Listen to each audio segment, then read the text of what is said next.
그리스도의 이름으로 기도드렸습니다. 아멘. 자리에 앉으시겠습니다. 예, 오늘은 고린도전서 8장 7절에서 13절 말씀을 통해서 지식으로 강해지는 양심이라는 제목으로 같이 말씀을 살펴보고자 합니다. 계속해서 우리가 고린도전서를 읽어가고 있습니다. 책망받는 교회고요. 그래서 여러 가지 그 책망의 사유들이 나오게 됩니다. 먼저 분열에 대한 내용이 나왔고, 또 5장에는 음행에 대한 내용이 나왔고요. 6장에는 교회 내의 여러 가지 문제들을 외부의 법정으로 가져가는 그러한 문제들이 이제 나왔습니다. 그래서 이런 부분들에 있어서는 어떻게 보면 영적인 분별력이 있어야 되는데, 그 필요한 부분들을 판단하고 그런 부분들에 대해서 어떻게 옳고 그름을 판단해야 하는데 그렇지 못했던 것들이었습니다. 다음으로 이제 7장부터 나오는 것들은 어떻게 보면 판단을 하지 않아야 되는 것들을 이제 판단을 하고, 본질을 떠나서 이제 민감한 그 비본질에 대한 부분들을 가지고 이슈를 삼고 이제 논쟁을 했던 그런 것들이 나오게 됩니다. 그럼 이 부분들의 이제 특징은 뭐냐면, 질문이 굉장히 지엽적이다라는 겁니다. 어떤 근본적인 질문이라기보다는 이러면 어떡하냐, 이런 케이스는 어떻게 하냐, 저런 케이스는 어떡하냐, 이런 질문들이 이제 나오는 게 대표적인 게 이제 7장의 결혼과 이혼과 독신에 대한 문제였다는 것입니다. 그래서 우리가 본질적으로 결혼에 대한 본질이 있고, 그리고 우리가 하나님 안에서 머물러야 된다, 하나님과 함께 머물러야 하고, 그리고 흐트러짐 없이 주를 섬기는 것이 가장 주 본질인데, 그거 외에 다른 것들을 가지고서 내가 이거를 하기 위해서는 환경을 바꿔야 된다, 막 이런 그런 이슈들이 이제 7장에 나왔던 것을 우리가 봤습니다. 그리고 이제 8장에서는 우상과 음식에 대한 문제입니다. 이것도 전혀 본질이 아닙니다. 그런데 이 부분들을 가지고 8장과 10장에 걸쳐서 이제 고린도전서에 이제 기록이 되어 있는 것을 보게 됩니다. 그래서 8장에서 나오는 내용은 뭐냐면, 지식은 사랑과 함께 해야 한다를 시작을 합니다. 그러니까 내가 알고 있는 것을 거의 사랑이 없이 그냥 내가 알고 있는 만 가지고 판단하고, 그리고 비난하고 또 지적하고, 이런 부분들은 사실 아는 것이 아니다라는 내용이 나오게 됩니다. 그래서 사랑이 없고 지식만 있는가, 이 부분들에 대해서도 생각을 해볼 필요가 있습니다. 그래서 사랑과 지식이 모두 다 있어야 함이 지난주에 고린도전서 8장 1절에서 6절에 기록이 되어 있습니다. 근데 이제 우리가 교회에서 보면 지적을 하시는 분들 많이 있습니다. 그리고 많이 아시는 분들이 또 지적도 하시고, 또 이건 이래야 돼 저래야 돼 이렇게 얘기를 하시는 분들이 많은데, 그러면 그분들이 다 사랑이 없는 것이냐? 그분들은 또 이야기합니다. 내가 사랑해서 관심이 있어서 이 얘기를 한다라고 이야기를 하거든요. 아마도 사랑의 표현 방식에 어떤 문제점이 있지 않나. 그러니까 그분들을 전체가 다 당신은 지식만 있고 사랑이 없어서 그렇다라고 우리가 판단하는 것도 좀 조심할 필요가 있는 것 같습니다. 뭐 이제 여러 가지 것들에 대해서 문제 삼으시는 분들이 전혀 말씀을 사랑하지 않고 나의 어떤 지식적인 측면을 자랑하려고 그러지 않는 것들이 보이거든요. 지체분들 중에서도. 그런데도 이제 그렇다는 것은 아무래도 어떤 사랑의 표현 방식, 이런 부분들에 있어서 우리가 성경을 통해서 좀 더 볼 필요가 있지 않나라는 생각을 해봅니다. 고린도전서 13장 2절에는 이렇게 기록되어 있습니다. 내가 대언하는 선물이 있고 모든 신비와 모든 지식을 이해하며 또 모든 믿음이 있어 산을 옮길 수 있을지라도 사랑이 없으면 내가 아무것도 아니다라고 기록을 합니다. 내가 드러내고 자랑할 만한 것들이 어떤 믿음이 엄청난 수준이고 지식이 어떻고 이렇게 해도 사랑이 없으면 아무것도 아니다라고 이야기를 하면서 이제 13장 4절 7절에 보면 사랑은 어떤 것이냐라고 하면, 오래 참고 친절하고 시기하지 않고 자랑하지 않고 우쭐대지 않고, 이 고린도전서에서 계속 나왔던 것들이 무엇입니까? 우쭐대는 거였잖아요. 자기 자랑하는 것들. 그래서 우쭐대지 않고 무례하지 않고 쉽게 성내지 않고 진리를 기뻐하고 인내한다라는 내용이 나옵니다. 그래서 이러한 것들이 성경에서 얘기하는 사랑, 체리티를 우리가 이제 볼 수가 있습니다. 그래서 저와 여러분들이 뭔가 저 사람을 아끼는데 내가 뭔가 지적을 하고 싶고 이야기를 하고 싶을 때 사랑의 표현에 문제가 없나, 이 부분들을 다시 한번 돌아볼 필요가 있다고 보여집니다. 오래 참고 친절해야 하고요. 그리고 시기하지 않고, 그리고 자랑하지 않고, 우쭐대지 않고, 그리고 무례하지 않는다는 것, 그리고 쉽게 성내지 않고 진리를 기뻐한다라고 이야기를 하고 있습니다. 그래서 오늘 본문은 지식도 중요하고 사랑도 중요하다라는 것을 말씀하고 있습니다. 오늘 8장 1절에 보시면 이제 우상들에게 바친 것들에 관하여 우리가 다 지식이 있는 줄로 아나니 지식은 우쭐대게 하나 사랑은 세워주느니라라고 기록합니다. 그래서 지식, 내가 아는 것이 있습니다.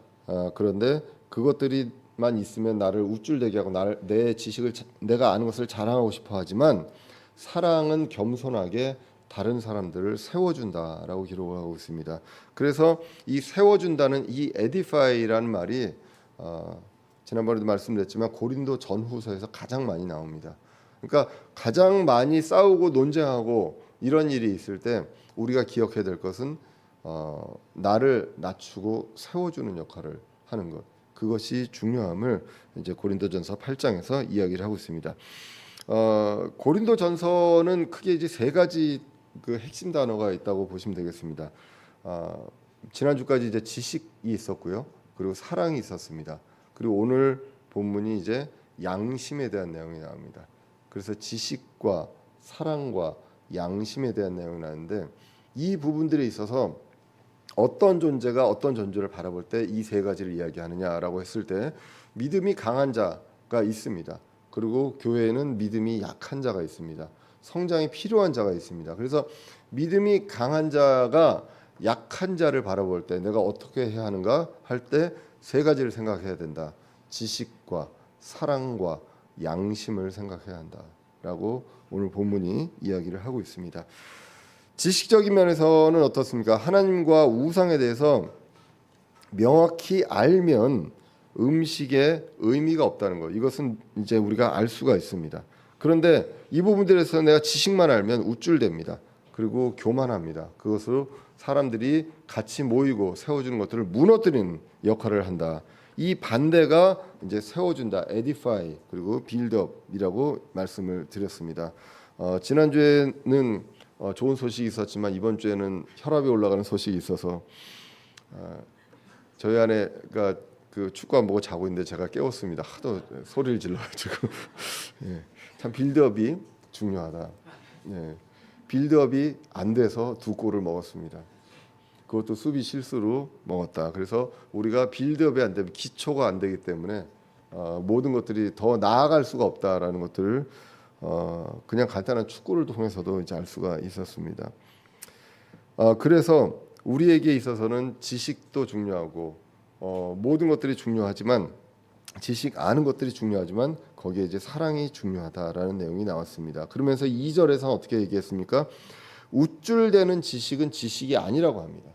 내가 알고 있고 내가 내세우고 있는 그 지식이 있다면 그거는 알고 있는 것이 아니다라고 2절에서 기록을 하고 있습니다. 그래서 지식이 이제 그 필요 없다는 것이 아니라 지식이 있는 줄로 생각한다는 것입니다.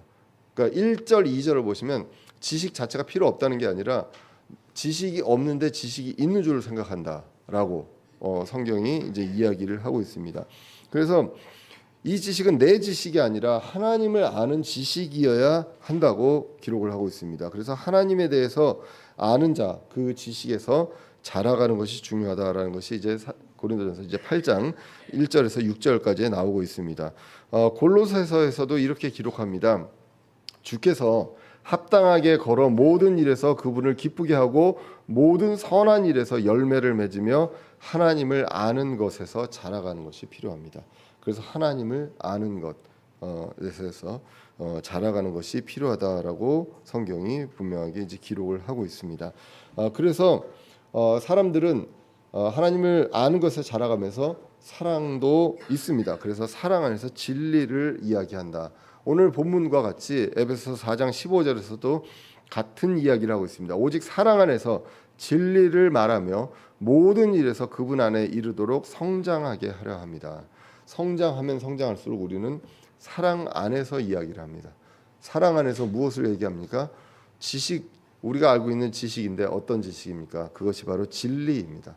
그 진리를 얘기하고 이 진리가 우리를 자유케 한다고 성경은 이야기를 했습니다. 그래서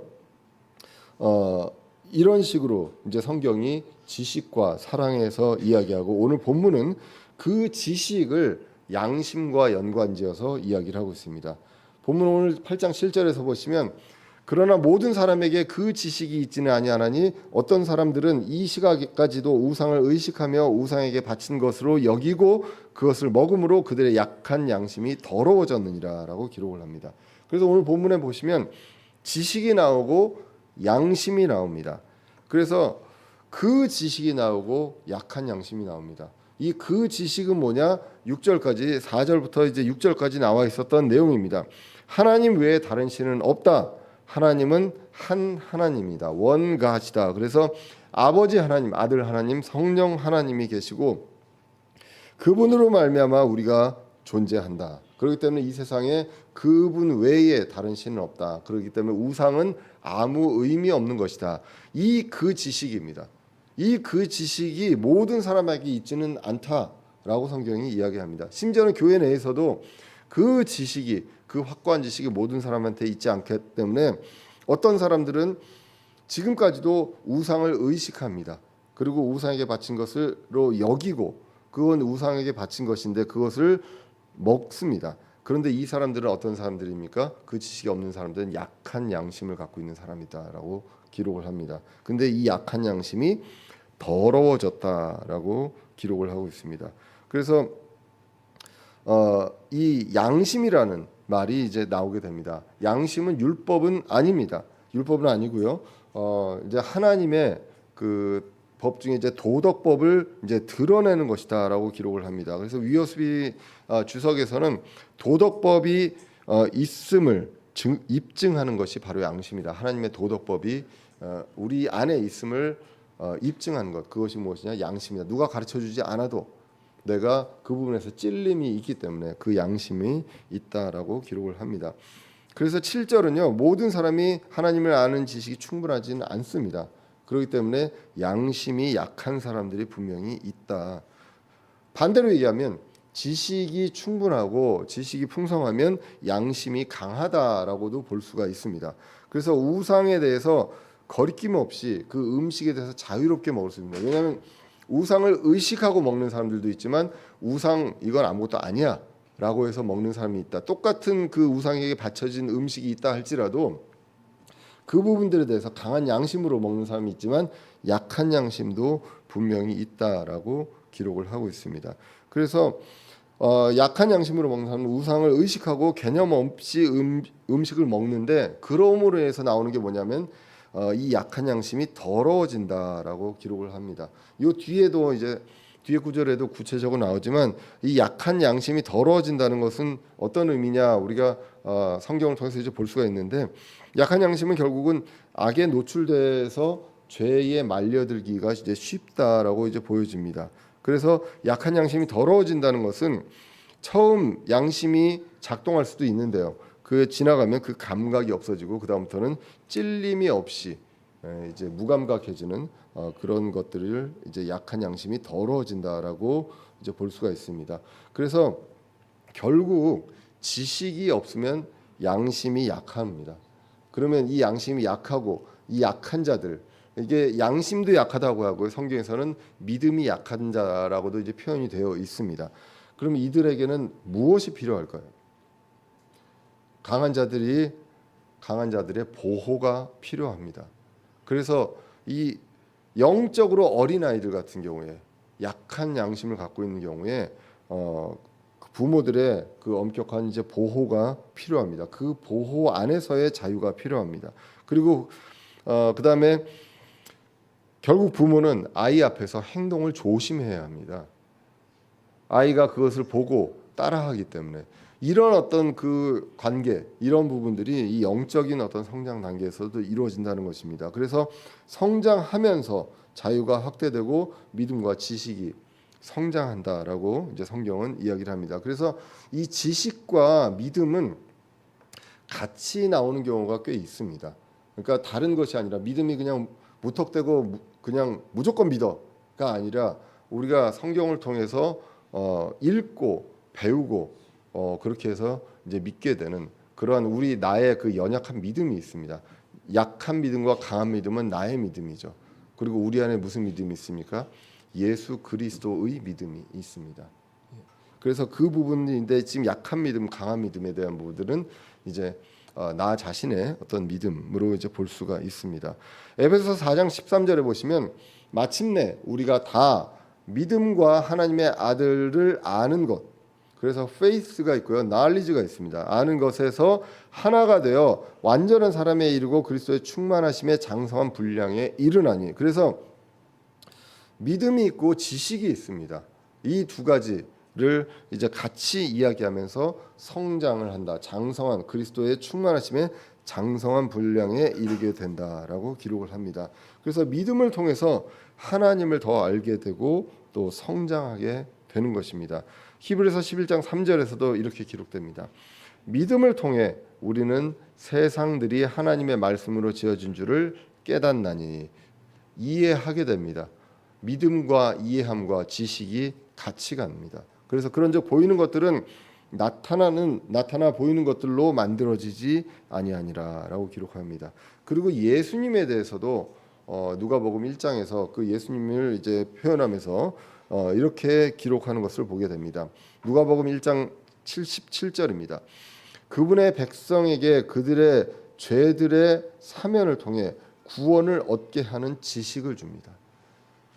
우리가 지식으로 구원받습니까? 믿음으로 구원받습니까? 믿음으로 구원을 받습니다. 그런데 그것을 구원을 얻게 하는 지식을 준다라고 기록을 하고 있습니다. 그래서 이 지식과 믿음이 같이 자라갑니다.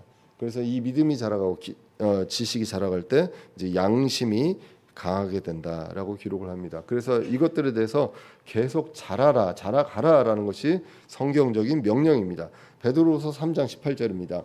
오직 은혜에서 자라고 우리 주 곧 구원자 예수 그리스도를 아는 것, 여기서도 knowledge라고 나오게 됩니다. 그 지식에서 자라가라라고 기록을 합니다. 그래서 우리는 이 지식과 믿음이 성장하면서 양심이 이제 약한 양심에서 강한 양심으로 됩니다. 그런데 이제 오늘 본문에서 약한 양심을 가진 자들이 나타나는 이제 현상들이 있습니다. 그것이 이제 아까 7절에 나타난 더러워지는 것이 있고요. 그리고 12절에 상하게 된다고 합니다. 그리고 13절에 걸려 넘어진다고 합니다. 실족하는 것입니다. 확신 없이 막 흔들리는 것, 이것들을 이야기하게 됩니다. 그래서 결국은 지식이 받쳐주는 양심, 이 성장이 필요하다라는 것입니다. 그러면 이제 그 안에서 자유할 수가 있습니다. 그래서 이제 8장에서 전체적으로 보시면 아까도 우리가 8장 처음부터 보시면 지식은 사랑과 함께합니다. 그리고 양심은 지식과 함께한다라는 것. 지식은 사랑과 함께, 그리고 양심은 지식과 함께 성장을 하고 강하게 되는 것입니다. 그래서 결국 성경에서 나오는 내용들로 약한 양심은요, 약한 믿음이라고 보면 되고, 또 그것이 부족한 지식이다라고 보시면 되겠습니다. 약한 양심과 약한 믿음과 부족한 지식이 같은 것들을 이야기하고 있습니다. 그러므로 강한 자들의 보호가 필요합니다. 그래서 로마서 14장 1절에 보시면 믿음이 약한 자를 너희가 받아들이되 의심에 찬 논쟁은 하지 말라라고 기록을 합니다. 흔히들 이제 여러 가지 논쟁들이 있을 수 있습니다. 성경의 해석에 대한 논쟁들이 있을 수 있습니다. 그거는 목회자들끼리도 있는 논쟁이거든요. 그러면은 이게 그냥 그 강한 양심 그리고 어떤 지식이 어느 정도 있는 사람들끼리 논쟁은 할 수 있습니다. 근데 그 논쟁이 그들 사이에서만 있어야 하는데 이게 드러나는 거죠. 그러니까 다른 사람들 앞에서 이게 사실 그래서 사실 요즘 저는 이제 유튜브가 굉장히 좀 위험하다라고 하는 게 이 목회자분들이 그러니까 예전에 유튜브 없을 때는 목사님들끼리 그냥 논쟁하고 많은 경우가 많았습니다. 근데 이제 유튜브가 있으면서 목사님들이 거기서 입장 표명을 합니다. 유튜브로 이게 맞다. 저쪽에서 목사님들은 저게 맞다. 그러면 보는 사람들은 믿음이 약한 자들도 있잖아요. 약한 양심의 자들은 이런 논쟁에 휘말리게 되는 것이죠. 그래서 목회자들이 정말 조심해야 될 것은 우리가 선포해야 될 것이 분명히 있습니다. 우리가 독립침례교회 목회자들이 다 똑같은 교리를 얘기하잖아요. 믿음으로 구원받고요. 은혜로 구원받습니다. 그리고 받은 구원을 잃어버릴 수 없습니다. 이 부분에 대해서 같은 이야기라고 우리가 성장을 해야 하죠. 예. 그 부분들에 대해서 얘기하고 나머지에 대한 논쟁들은 아직 끝나지 않은 논쟁이거든요. 앞으로도 끝나지 않을 겁니다. 그래서 그 부분들에 대해서는 그냥 목회자들끼리 논쟁하고 많은 것이 가장 좋은데 이게 이제 유튜브가 되면서 그 어떤 존재감을 드러내고 싶은 그런 것들도 좀 있는지 좀 안타까운 면들이 좀 많이 있습니다. 그래서 이제 그 부분들에 대해서 목회자뿐만 아니라 어떤 믿음에 있어서 강한 자 그리고 지식이 있는 자들은 정말로 조심해야 된다. 왜? 약한 자들을 보호해 줘야 되잖아요. 우리 아이들을 보호하듯이. 아이들이 어렸을 때 학교나 유치원 혼자 못 가잖아요. 그런 것들을 같이 가지고 도와주고 그 같은 길을 걸어가지고 하는 그러한 어떤 자세가 조금 더 우리에게 필요하지 않나. 내가 알고 있는 거 드러내고 싶은 마음도 충분히 있습니다. 과시하고 싶은 마음도 있을 수 있지만 그것보다 약한 자들을 보호해주는 그런 마음들이 훨씬 더 필요한 때가 아닌가 싶습니다. 그래서 7절에 보시면 지식이 부족한 사람들이 나오고 이것이 약한 양심에 문제가 있다는 것이 나오고요. 그리고 8절에서는 그것에 대해서 이제 실예가 나옵니다. 음식은 본질이 아니라는 것입니다. 8절에 보시면 그러나 음식은 우리를 하나님 앞에 내세우지 못하나니 우리가 먹어도 더 낫지 아니하고 먹지 않아도 더 못하지 아니하리라. 왜 그렇습니까? 그 지식이 있기 때문에 7절에 말하는 그 지식 하나님에 대한 지식이 있고요. 그렇기 때문에 우상은 아무것도 아니다라는 그 지식이 있습니다. 그렇기 때문에 음식 같은 거 이 우상한테 바쳐진 그 음식 이런 걸 먹고 안 먹고냐에 따라서 하나님 앞에서 내세우지 못한다. 이건 내세울 거리가 안 된다라는 것을 이제 분명히 알 수가 있죠. 우리가 하나님 앞에 설 수 있는 것은 믿음입니다. 성령님이 우리 함께 하시고 하나님 앞에 성령님과 함께 내세우게 될 수 있는 것입니다. 그래서 로마서 14장 17절에서는 하나님의 왕국은 먹는 것과 마시는 것이 아니요 오직 성령님 안에서 의와 화평과 기쁨이니라라고 기록을 합니다. 그래서 우상에게 바쳐진 음식으로 평가받지 않습니다. 그러나 어떻게 해야 합니까? 내가 먹어도 되고 안 먹어도 되는데 그 믿음이 확고한 자들은 먹어도 되고 안 먹어도 되는데 그러면 어떻게 해야 하느냐라는 것이 이제 8장 9절에 나오게 됩니다. 오직 너희의 이 자유가 약한 자들에게 결코 걸림돌이 되지 않도록 조심하라. 믿음이 강한 자고 지식이 있는 자고 강한 양심을 가진 자라면 우리는 조심해야 합니다. 왜 조심해야 합니까? 나 때문에 조심해야 되는 것이 아니라 내가 실족할까 봐 조심하는 것이 아니라 약한 양심을 가진 사람들이 걸림돌이 되지 않게 하기 위해서. 그래서 아까 약한 양심을 가진 자가 나옵니다. 그리고 여기서는 약한 자가 나옵니다. 그래서 나는 자유롭지만 이 자유가 약한 자들에게 걸림돌이 되기도 한다라는 것을 이야기를 하고 있고요. 요 구절을 더 구체적으로 로마서 14장 13절에서 이렇게 기록합니다. 그런즉 우리가 다시는 서로를 판단하지 말고 도리어 이것 즉 아무도 자기 형제의 길에 걸림돌이나 넘어질 기회를 두지 아니할 것을 판단하라. 어떤 것이라도 그 형제나 우리 지체들에게 약한 지체들에 넘어지게 하는 그러한 것들이 있다면 그러한 것들은 우리가 판단하고 조심해야 한다라고 기록을 하고 있습니다. 그렇게 하고 이제 오늘 본문에 이제 10절로 나아가서 보시면 10절은 이제 7절에 대한 구체적인 설명입니다. 8장 10절에 보시면 지식이 있는 내가 우상의 전에서 음식 앞에 앉은 것을 어떤 사람이 보면 약한 그 사람의 양심이 담대하게 되어 우상들에게 바친 그것들을 먹게 되지 아니하겠느냐라고 기록합니다. 아까 양심이 약한 자가 더러워진다고, 약한 양심이 더러워진다고 기록을 했죠. 그 내용이 여기서 보면 어떻습니까? 약한 그 사람의 양심이 담대하게 되는 것입니다. 담대한 게 굉장히 그 좋은 말이잖아요. 여호수아에게 담대하라고 이야기했습니다. 그럼 여기서 담대도 좋은 말이냐? 그건 아니죠. 여기서는 이제 무감각해집니다. 이제는 이래도 되는구나. 그냥 이거 우상에게 바쳐진 음식이지만 그 전에 이 우상이 아무것도 아니기 때문에 먹어도 된다는 거가 아니라 그냥 우상에 바쳐진 음식도 그냥 우상이 있다고 생각하고 먹어도 되나 보다 라는 거. 왜냐하면 8장 7절에 어떻게 했습니까? 우상을 의식한다고 그랬지 않습니까? 그렇기 때문에 우상을 의식하고 먹음으로써 약한 양심이 더러워진다는 것. 그래서 약한 그 사람의 양심이 담대하게 되어 우상들에게 바친 그것들을 먹지 아니하겠느냐라고 기록을 합니다.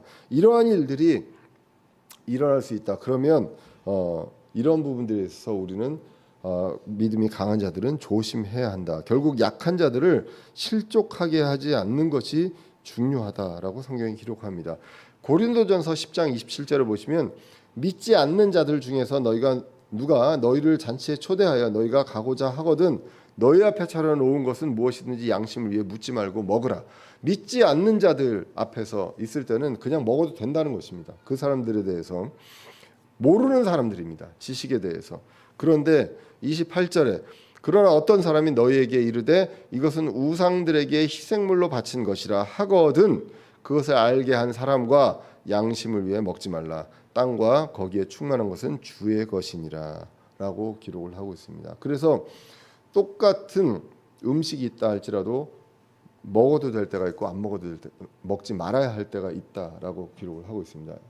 모든 그 경우에 상관없이 먹어도 되느냐, 모든 경우에 상관없이 먹지 말아야 하느냐, 그런 게 아니라 경우에 따라서 먹어야 할 때가 있고 먹지 말아야 할 때가 있다라고 기록을 하고 있습니다. 왜 그렇습니까? 나는 자유하지만 거기에 있는 사람들, 그 사람들의 어떤 구원을 위해서, 그 사람들의 약한 양심을 위해서 그런 것들을 조심해야 한다라고 성경이 기록합니다. 왜 그렇습니까? 왜 이렇게 조심해야 합니까? 그냥 구원받고 나는 이제 구원받았고 이제 영원한 삶을 살면 되고 나와 하나님과 1대1의 관계에서 이제 구원받았으니까 나는 이제 막 살아도 되는 거 아니냐. 근데 왜 이렇게 조심해야 하느냐라고 얘기하면 우리 주위에 있는 형제들과 지체들을 그만큼 더 신경 써야 한다는 것이죠. 그래서 11절에 오늘 보면 11절에 그러면 내 지식으로 말미암아 그 약한 형제가 멸망하리니 그를 위해 그리스도께서 죽으셨느니라.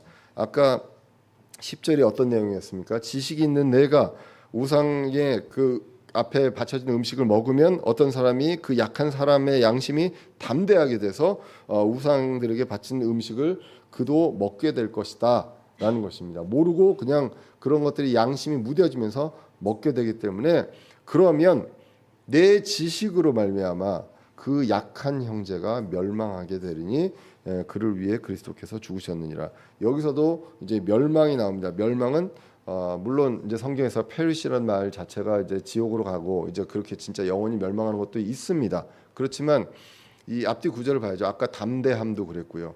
멸망도 그렇습니다. 여기서는 이제 망하는 것, 실족하는 것, 성장하지 못하는 것, 이것들을 멸망으로 표현하고 있는 것을 이제 알 수가 있습니다. 구원도 마찬가지입니다. 구원도 성경에서 모든 구원을 다 혼의 구원으로 볼 수는 없죠. 진짜로 구출의 의미에서 이야기하는 그 구원도 있습니다. 그래서 앞뒤 구절을 볼 필요가 있고요. 그래서 형제가 성장하지 못하고 실족하게 하는 그러한 일들, 지식으로 말미암아 그 네가 알고 있다는 그 지식으로 말미암아 이렇게 하는 일이 발생할 수 있는데 그럼 그 사람들이 중요하지 않냐? 아니다, 중요하다는 것입니다. 그를 위하여 그리스도께서 죽으셨느니라라고 이야기하고 있습니다. 저는 누구를 위해서 죽을 수 있느냐, 우리 지체들을 위해서 죽을 수 있느냐, 죽을 자격도 안 되죠. 제가 죄가 없는 자도 아니기 때문에. 그렇지만 그래도 죽어라고 하면 너 죽어, 그러면 내가 얘 살려줄게라고 하면 죽을 수 있느냐? 못 죽죠. 그런데 그리스도께서는 그 사람을 위해서 죽으셨다라고 성경이 기록한, 이만큼 한 사람 한 사람이 중요한 사람이기 때문에 우리는 조심해야 한다라고 기록을 하고 있습니다. 그래서 성장하지 못한 그 사람들, 약한 자들, 성장이 필요한 자들, 내가 보기에 정말 답답하고 왜 저렇게 살아야 하나 그런 생각이 드는 사람들이라도 그리스도께서 그들을 위해서 죽으셨다. 로마서 14장 15절입니다. 그러나 만일 내 음식물로 인해 내 형제가 근심하게 되면 이제 내가 사랑으로 걷지 아니하나니 내 음식물로 그 사람을 망하게 하지 말라. 그를 위해 그리스도께서 죽으셨느니라라고 기록합니다. 한 사람 한 사람, 내가 정말 보기에 못마땅하고 그리고 정말 미움이 들기도 하는 그러한 사람이라 할지라도, 이 자리에 있는 그 사람이라 할지라도 그 사람조차도 하나님께서 그를 위해서 죽으셨다.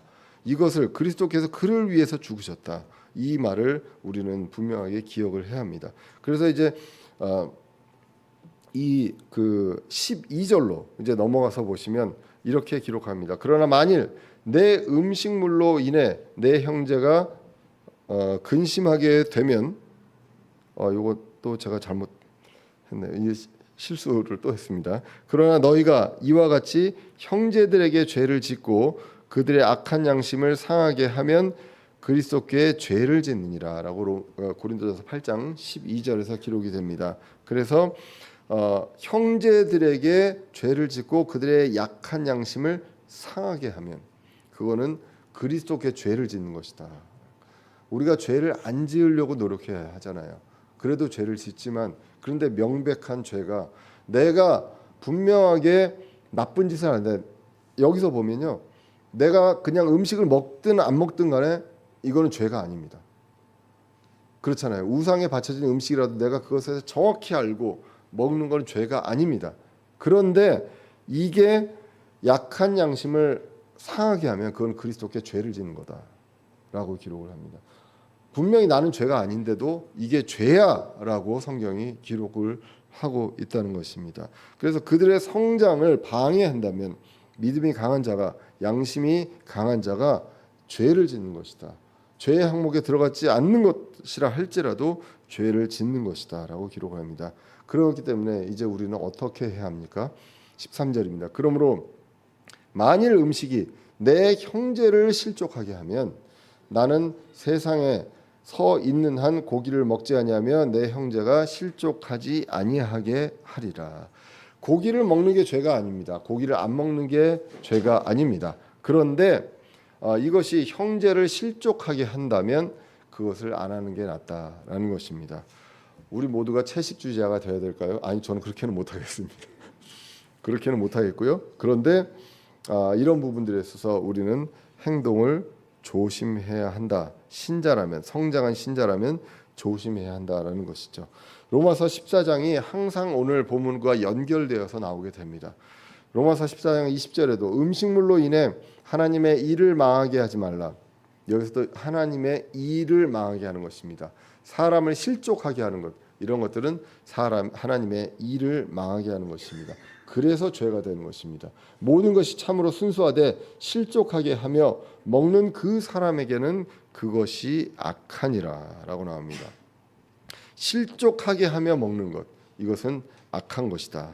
그래서 사도 바울이 로마서 14장 21절에도 이렇게 얘기합니다. 고기도 먹지 아니하고 포도즙도 마시지 아니하며 내 형제를 걸려 넘어지게 하거나 실족하게 하거나 약하게 하는 그 어떤 것도 하지 아니하는 것이 선하니라라고 분명하게 성경이 이제 기록을 하고 있습니다. 그래서 정말로 우리는 크리스찬들은 조심해야 합니다. 내가 강한 자라면, 믿음이 강한 자고 내가 이러한 이슈들에 전혀 흔들리지 않는다라고 하면 나는 안 들려, 나는 그런 거 전혀 안 들려, 이걸로 끝나는 것이 아니라 그것들이 내가 흔들리지 않음으로 해서 약한 자들에게 상하게 되고 망하게 되고 실족하게 되는 것, 이런 부분들을 조심해서 행동에 옮겨야 한다는 것입니다. 그래서 오늘 본문 보시면 조심하라는 것들, 그래서 양심에 대한 부분들이 나오게 됩니다. 그런데 그러면 우리가 안 하고 조심하기만 하면 됩니까? 고기만 안 먹으면 되느냐라는 것이죠. 언제까지 고기를 안 먹을 것이냐라는 것이죠. 예. 그런데 이 약한 양심을 가진 자에 대해서 오늘 본문 처음 시작할 때 나왔던 말을 볼 필요가 있습니다. 8장 1절입니다. 이제 우상들에게 바친 것들에 관하여는 우리가 다 지식이 있는 줄로 아나니 지식은 우쭐대게 하나 사랑은 세워주느니라. 세워주는 것이 무엇입니까? 빌드업 하는 것입니다. 성장시키는 것입니다. 그렇기 때문에 두 가지가 있다는 것이죠. 조심해야 하고요. 그리고 성장시켜야 하는 것입니다. 약한 자들이 있으면 약한 자들을 계속 앞에서 조심만 하는 것이 아니라 그들이 성장할 수 있도록 세워주는 역할, 그것을 이야기합니다. 그래서 8장은 이 두 가지를 다 얘기한다는 것이죠. 지식을 이야기하면서 사랑과 함께 이야기해서 그들을 세워줘야 하고, 또 양심을 얘기하면서 지식을 얘기합니다. 그래서 지식과 함께 양심이 강해져야 하고, 그것을 아는 사람은 약한 양심을 생각을 해야 한다라고 기록을 하고 있습니다. 그래서 디모데전서 1장 5절에 보시면 이제 명령의 목적은 순수한 마음과 선한 양심과 거짓 없는 믿음에서 나오는 사랑이다라고 성경이 기록합니다. 그래서 우리에게 순수한 마음도 있습니다. 선한 양심도 있습니다. 거짓 없는 믿음이 있습니다. 그리고 사랑이 있습니다. 그리고 이 믿음과 양심에 있어서 지식이 있다라는 것입니다. 그래서 이 두 가지로 나 자신도 성장이 필요하고요. 그래서 양심이 강하게 되고 믿음이 강하게 되는 것이 필요하고, 또 나의 행위를 조심해야 한다라는 것을 기록합니다. 내 입장으로 보겠습니다. 약한 자가 있다. 내가 약한 양심이다라고 하면 내가 잘해야 되겠구나라는 생각을 해야 되겠죠. 그리고 내가 강한 양심과 강한 믿음을 가진 자라면 두 가지, 사람들을 약한 양심을 성장시킬 수 있도록 세워줘야 하고, 그리고 고린도서 8장 후반부에 나왔던 것처럼 약한 양심을 가진 자를 보호하고 조심해야 한다는 것입니다. 하나님을 아는 지식을 통해서 흔들리지 않은 믿음을 통해 우리의 양심이 강하게 됩니다. 처음에는 이걸 해야 저걸 해야 되나, 이게 맞나 저게 맞나 이런 것들을 하지만 이제 지식이 자라가면서 본질을 이해하고 이제는 그 어떤 그 비본질에 흔들리지 않으면서 그냥 앞을 보고 나아갈 수 있는, 그렇게 이제 성장해 가야 한다는 것입니다. 그리고 이제 우리는 주위를 돌아봐야 합니다. 약한 양심을 가진 자들을 보호하고요. 그들 앞에서 조심해서 하나님의 교회가 세워지고요. 그리고 그 교회가 성장하고, 그리고 하나님의 일을 하는데 역할을 할 수 있게 해야 합니다. 이 모든 것들을, 이 임무를 성실히 감당하는 저와 여러분들 되시기를 간절히 기원합니다. 기도하겠습니다. 살아계신 우리 하나님 아버지, 오늘도 부족한 사람의 입술로 주님의 말씀 같이 귀한 말씀 나누게 해주심을 감사합니다. 주님께서 피값으로 사시고